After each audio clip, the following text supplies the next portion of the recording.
नमस्कार। आज हम एक बहुत ही खास विषय पर बात करने वाले हैं, श्री ललिता सहस्रनाम स्तोत्रम से। जी, उसका एक विशिष्ट श्लोक है, श्लोक संख्या 13, जिस पर हम गहराई से चर्चा करेंगे। हमारे पास जो सामग्री है वो इसी पर आधारित है। श्री ललिता सहस्रनाम, दिव्य अलंकरण और आध्यात्मिक संदेश।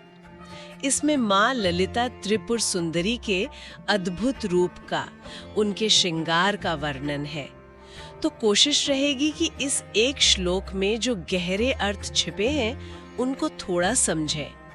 श्लोक कुछ इस तरह है: कनकांगद केयूर कमनीय भुजान्विता, रत्न ग्रैवेय चिंता कलोल मुक्ता फलान्विता। सुनने में ही कितना सुंदर है ना? इसमें एक संगीत सा लगता है।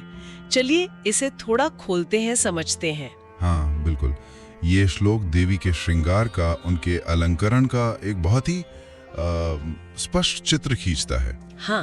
पहली पंक्ति अगर देखें, कनकांगद मतलब सोने के बाजूबंद। बाजूबंद, हाँ। और केयूर, ये भी बांह पर ही पहने जाते हैं, रत्न जड़ित कंगन जैसे। और ये कहाँ सजे हैं?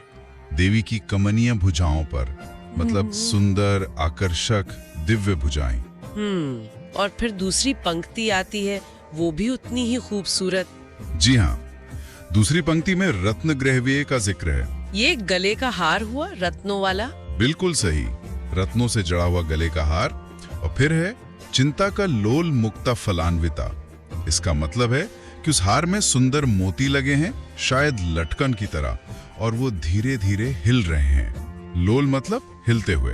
अच्छा, एक जीवंत सी छवि बनती है इससे तो। हाँ बिल्कुल जीवंत। लेकिन यहाँ जो समझने वाली बात है ना, वो ये कि ये सिर्फ एक बाहरी वर्णन नहीं है, गहनों की लिस्ट भर नहीं है। हाँ, यहीं पर बात थोड़ी और गहरी हो जाती है, मुझे लगता है।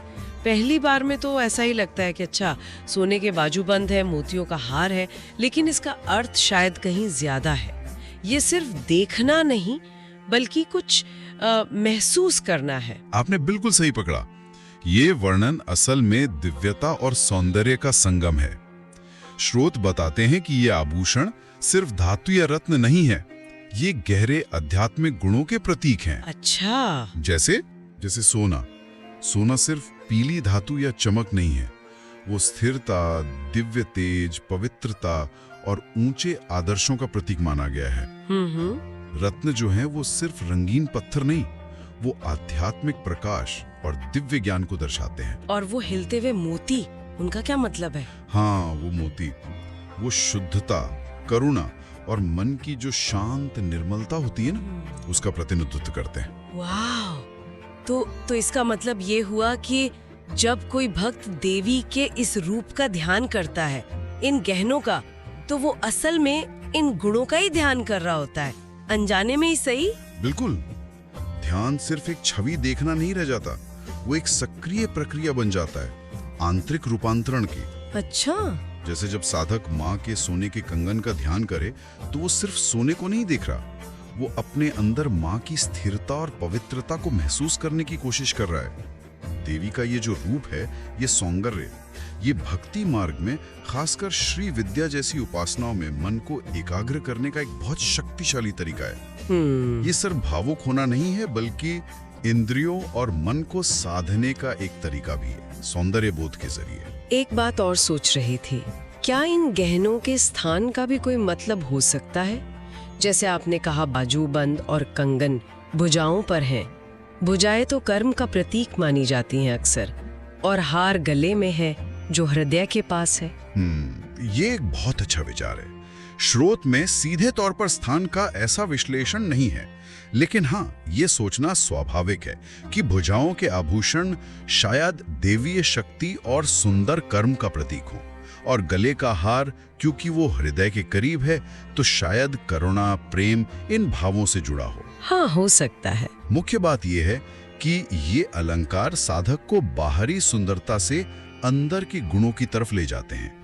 इनका स्मरण करते करते ध्यान गहरा होता है, और फिर साधक कोशिश करता है कि इन गुणों को अपने जीवन में भी उतारे। तो अगर हम सार निकालें तो ये श्लोक एक तरह का पुल है। बाहरी रूप की सुंदरता से शुरू होता है और हमें आंतरिक गुणों के गहराई तक ले जाता है।